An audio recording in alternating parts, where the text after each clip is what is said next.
So you've been asked for this equation of a line, and we know the equation of the line can be written as y equals mx plus b.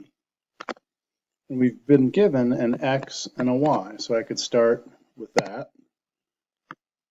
My x is 1, and my y is 4. The key piece that's missing is the slope. And they give us some important information perpendicular to this line. Well, this line has a slope equal to 2. And one thing about perpendicular lines is that they will have the negative reciprocal slope. So if this is 2 over 1, the perpendicular slope would be negative 1 over 2.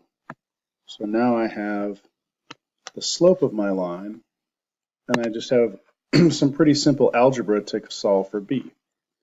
4 equals negative 1/2 times x of 1 plus whatever b is.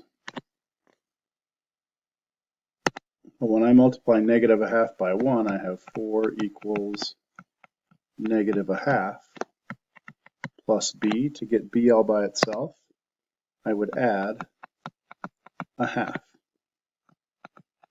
to both sides. b equals 4 plus 1/2 is 4 1/2. Well, that's the same as 2 times 4 is 8 plus 1 is 9/2. Now I'll plug that back in, and I'll have y equals my slope of negative 1/2 x plus 9/2. You'll see that matches choice B.